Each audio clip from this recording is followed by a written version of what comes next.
பெயிண்டோட எட்ஜ்ல water flow drop ஆகாம இருக்கும். Septic tank outer concrete chamber எக்ஸஸா லீக்கேஜ் இருந்தா அது ரூமுக்கு போகாம வெளிய அவுட்லெட்டுக்கு போயிடுதுன்னா இங்க இன்லெட் வால்வ் வச்சிருக்கு.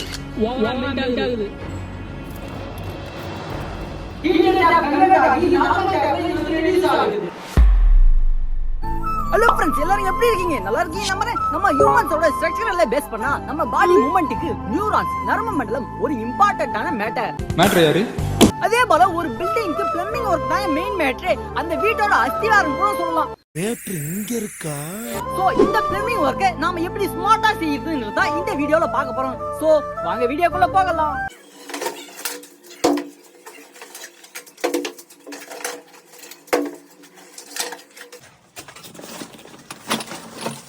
என்னடா ஏதோ பிளம்பிங் ஒர்க்னு சொல்லிட்டு குப்பையை க்ளீன் பண்ணிட்டு இருக்கான்னு பாக்குறீங்களா? ஆக்சுவலி இது வந்து ஓல்டு சைட்டுங்க. அதனால பில்டிங் கட்டி இது வந்து 1 இயர் ஆகுது. சோ கஸ்டமர் கிட்ட பைசா இல்லாத காரணத்தால லேட்டா ஒர்க் பண்றாங்க, வேற எதுவும் இல்ல. இதுக்கு எதுக்குடா வெள்ளையங்கிலி மாலைன்னு?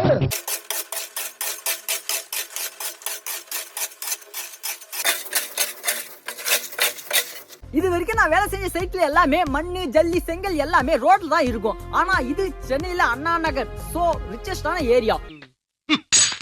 ரோட்ல இந்த மாதிரி அன்ஈசியா போட்டு வச்சிருந்தாங்கன்னா ரோட் டாக்ஸ் கம்பெனிக்காரங்க வந்து ஃபைன் போட்டுருவாங்க. அதனால இவங்க எல்லாத்தையுமே உள்ள கொட்டி வச்சிருக்காங்க. தெளிவான ஆளியா நீ.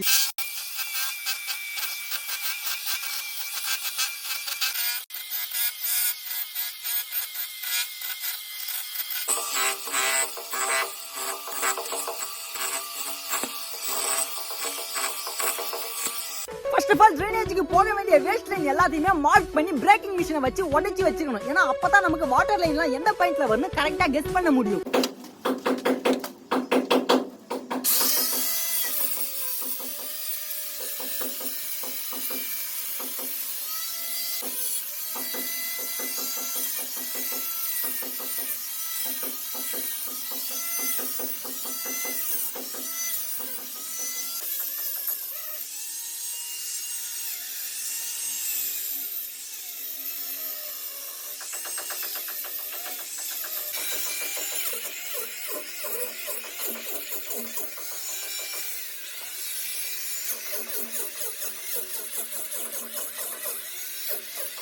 கஸ்டமர் கிட்ட நாம முன்னாடியே உங்களுக்கு டேப், ஷவர், லெட்டின், வாஷ் பேஷன்லாம் எந்த பிளேஸ்ல வேணும்னு ரிவ்யூ கேட்டு வச்சிருக்கிறது நல்லது. ஏன்னா நம்மளாவே ஒரு பிளேஸை சூஸ் பண்ணி அதை இந்த பாயிண்ட்லாம் ஃபிக்ஸ் பண்ணா கஸ்டமருக்கு அது பிடிக்காது. சோ அதனால தான் நான் அவங்களே ரிவ்யூ கேட்டு இந்த பாயிண்ட்லாம் மார்க் பண்ணி வால் கட்டர் மிஷினை யூஸ் பண்ணி அழகா கட்டிங் போட்டு வச்சிட்டேன்.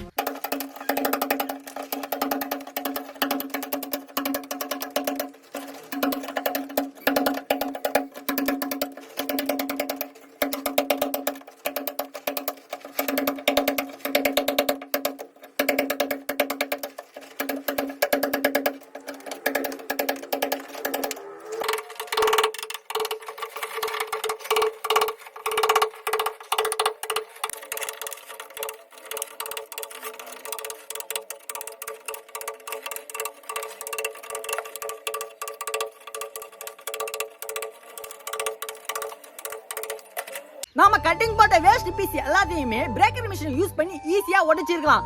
பிகாஸ் இருந்தாலும் அந்த மிஷினை விட நம்மளோட ஹேண்ட்ஸுக்கு தாங்க பவர் அதிகமாவே இருக்கும். டெய்லி அடிப்பியாடா? அதால தாங்க நான் வெறும் இந்த வெட்ரூம் சுத்தியை மட்டுமே யூஸ் பண்ணி இந்த டோட்டல் லைனையுமே உடைச்சிட்டேன். சகல என் அடிய பார்த்தது இல்லையா?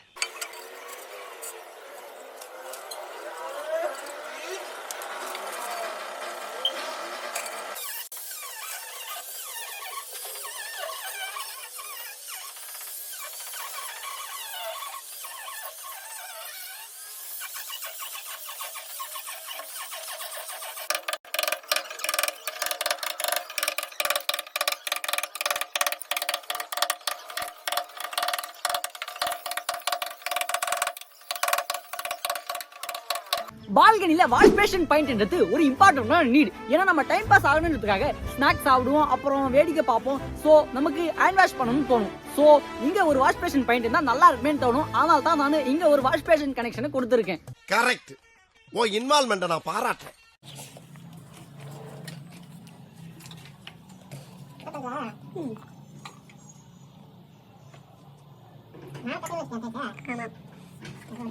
இவரை பத்தி நான் சொல்ல மறந்துட்டேன்னு நினைக்கிறேன். ஆக்சுவலி இந்த ஒர்க்ல இவர் தாங்க ப்ரொஃபஷனலே. 100% ப்ரொஃபஷனல். எல்லாரும் எல்லாத்துலயும் ஜெயிச்சிட முடியாது. அந்த மாதிரி நான் வந்து டைல்ஸ், கிரானைட், மார்பிள்ஸ் அதை அப்ளை பண்றதுல நான் வந்து ஒரு ஸ்பெஷலிஸ்ட். அந்த மாதிரி இவரு பிளம்பிங் ஒர்க்ல இவரு தாங்க ஸ்பெஷலிஸ்ட். முடிஞ்ச அளவுக்கு இந்த மாதிரி எக்ஸ்பீரியன்ஸான ஆளுங்க வேலை செய்யத்தாங்க பெட்டர். ஏன்னா ஏதாச்சும் லீக்கேஜ் ப்ராப்ளம் வந்தா அப்புறம் அந்த வேலை செஞ்ச இன்ஜினியருக்கு தாங்க பெரிய ப்ராப்ளமாவே அது போகும். அதெல்லாம் ஜம்மனு விளக்கு வச்சு விட்டு போயிட்டு போ.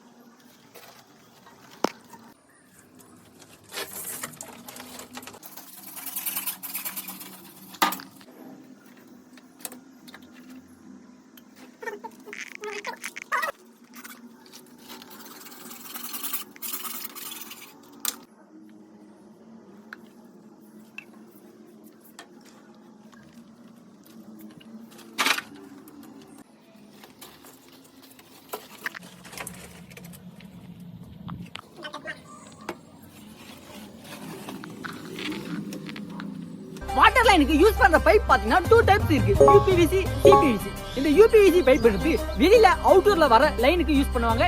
சிபிவிசி வந்து அந்த வாலோட புட்ல அட்டாச் பண்றதுக்காக சிபிவிசி யூஸ் பண்ணுவாங்க.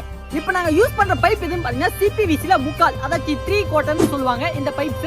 இதுக்கு வந்து இதோட பெரிய பைப் 1 இன்ச் பைப்ல யூஸ் பண்ணலாம்னு கேட்டீங்கன்னா யூஸ் பண்ணக்கூடாது. ஏன்னா இந்த மாதிரி சின்ன பைப் யூஸ் பண்ணா தான் வாட்டர் ஃப்ளோ ஸ்பீடா இருக்கும். Tap point, shower point, wash basin point, இந்த பாயிண்ட்க்கு பைப் லைன் எப்படி போகுது, ஸ்ட்ரைட்டா போகுதா இல்ல பெண்ட் ஆகி போகுதான்னு கெஸ் பண்ணி அதுக்கு ஏத்த மாதிரி L joint, T joint, Y ஜாயிண்ட்லாம் யூஸ் பண்ணி நம்ம கரெக்டா அதை அட்டாச் பண்ணி வச்சுக்கணும்.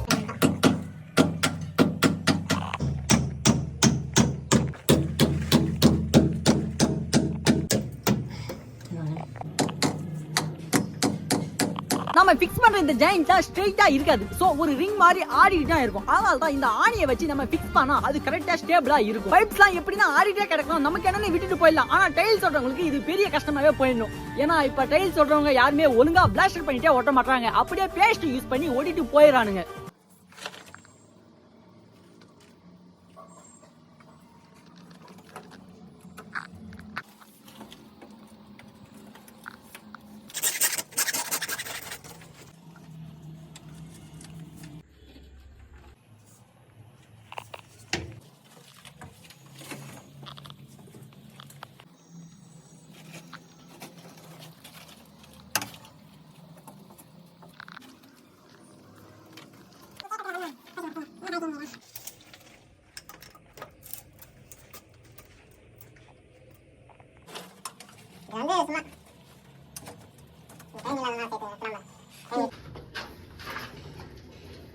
இப்ப இருக்க பாத்ரூம்ஸ்ல எல்லாருமே கம்பல்சரி ஹீட்டர் யூஸ் பண்றாங்க. சோ அந்த ஹாட் வாட்டரும் நார்மல் வாட்டரும் சேம் லெவல்ல இருக்கான்னு ஃபிட் லெவல் வச்சு கரெக்ட்டா நம்ம செக் பண்ணி தான் டேப்பை அமைக்கணும். வாட்டர் லைன் ஒர்க் எல்லாமே பக்காவா ஃபிக்ஸ் பண்ணி கொடுத்தாச்சு. இப்போ நம்ம என்ன பண்ண போறோம்னா வேஸ்ட் லைன் தாங்க கொடுக்க போறோம். இந்த வேஸ்ட் லைனுக்கு யூஸ் பண்ற பைப் என்னன்னு பாத்தீங்கன்னா யூபிவிசி பைப்.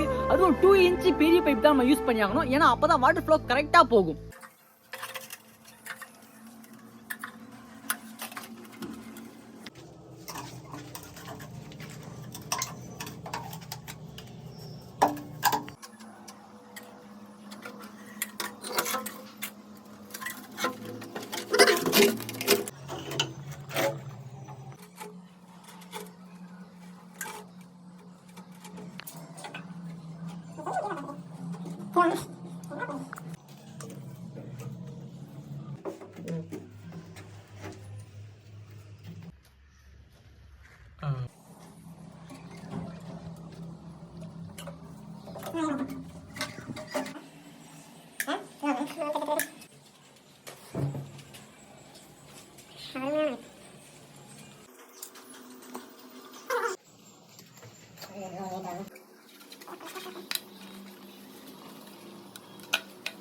இத வந்து ஃப்ளோ டிராப்னு சொல்லுவாங்க. இந்த ஃப்ளோ டிராப் நம்ம இதுக்கு யூஸ் பண்ணலாம். இதுல பாத்தீங்கன்னா 2 இன்ச்சுக்கு வாட்டர் டிராப் ஆகி இருக்கும். இந்த டிராப் ஆகிற வாட்டர் பாத்தீங்கன்னா செப்டிக் டேங்க்ல இருந்து வர ஸ்மெல்ல கண்ட்ரோல் பண்ணும். சோ நமக்கு வெளியில அவுட்டோர் செப்டிக் டேங்க் ஸ்மெல் வந்து பாத்ரூம் குள்ள வந்தா அந்த ஸ்மெல் வராது. அது காரணம் இதுல இருக்க வாட்டர் தான். ஆக்சுவலி பாத்தீங்கன்னா அது பாத்ரூம் 1, இது பாத்ரூம் 2.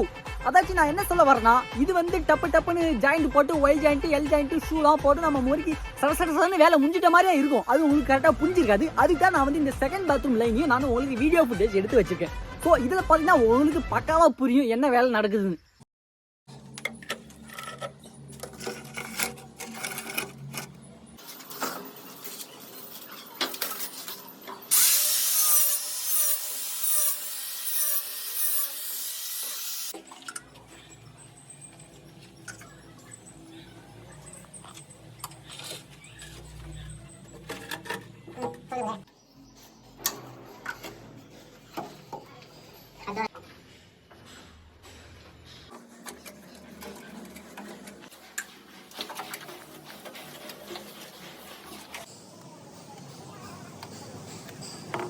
இந்த 2 பாத்ரூமோட வேஸ்ட் லைனுமே நம்ம இந்த ஒய்ஜென்ட் யூஸ் பண்ணி தான் மீட் அப் பண்றோம்.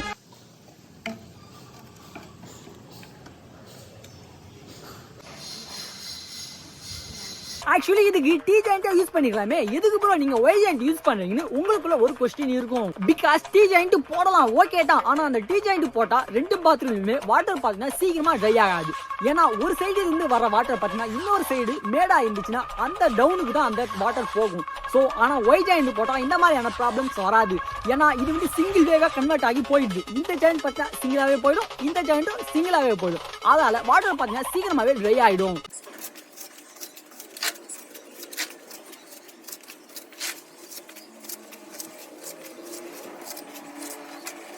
ஃப்ரெண்ட்ஸ், நம்ம இவ்வளவு நேரம் செஞ்சது ஒர்க் இல்லை. இப்போ நம்ம பேக்கிங் பண்றோம் பாத்தீங்கன்னா, இந்த பேக்கிங் தாங்க ஒரு இம்பார்ட்டன்டான மேட்டரே. ஏன்னா கஸ்டமர் நிறைய பேர் ரிவ்யூவில் என்ன சொல்றாங்கன்னா, இந்த பேக்கேஜஸ் தான் அதிகமாக வாட்டர் லீக் ஆகுதுன்னு அவங்க கம்ப்ளைண்ட் ரைஸ் பண்றாங்க. ஸோ இந்த பேக்கிங் பார்த்தீங்கன்னா 90% நம்ம சிமெண்ட் தான் யூஸ் பண்ணணும், மீதி 10% மட்டும் தான் சேண்டை யூஸ் பண்ணணும். ஏன்னா அப்போ தான் அது பக்காவாக ஃபிட்டிங்காக இருக்கும்.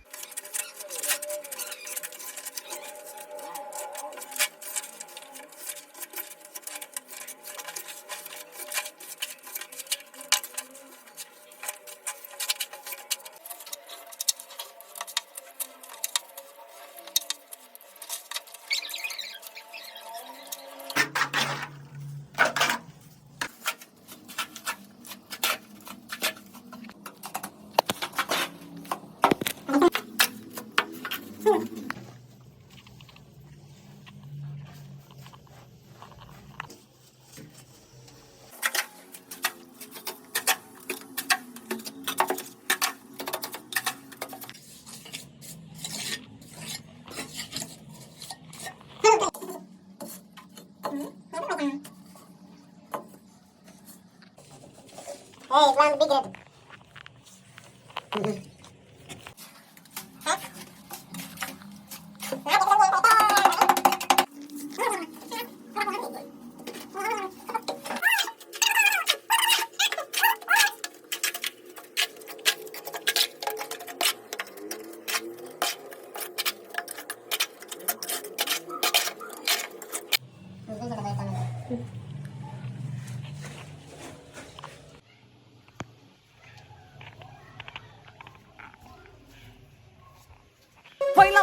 இந்த மாதிரி பிளம்பிங் ஒர்க் பண்ணா குட்டா இருக்குன்னு என்னோட தாட்டு. நீங்க இத பத்தி என்ன நினைக்கிறீங்கன்னு கமெண்ட்ல சொல்லுங்க. அப்புறம் இந்த மாதிரி பில்டிங்கை பேஸ் பண்ண கண்டென்ட்க்கு நம்மளோட சேனலை சப்ஸ்கிரைப் பண்ணுங்க. அப்புறம் உங்க வீட்ல இந்த மாதிரி பிளம்பிங் ஒர்க்லாம் நல்லா பண்ணிருக்காங்களா, லீக் ஆகுதா இல்லையா, இத பத்தி என்ன நினைக்கிறீங்கன்னு கொஸ்டினும் கேளுங்க. ஏன்னா கொஸ்டின் கேட்டா மட்டும் தான் என்னால அடுத்த வீடியோ எப்படின்னு போட முடியும். So keep your support. Next பாத்தீங்கன்னா இந்த பாத்ரூமுக்கு எப்படி டைல்ஸ் ஓட்ட போறணும் பார்க்கலாம். ஏன்னா இது என்னோட கான்ட்ராக்ட் தான். நான் அடுத்த வாரம் வந்து டைல்ஸ் ஓட்டுவேன். இது நான் உங்களுக்கு மறக்காம வீடியோ எடுத்து போடுறேன். நீங்க முடிஞ்ச அளவுக்கு சப்போர்ட் பண்ணுங்க.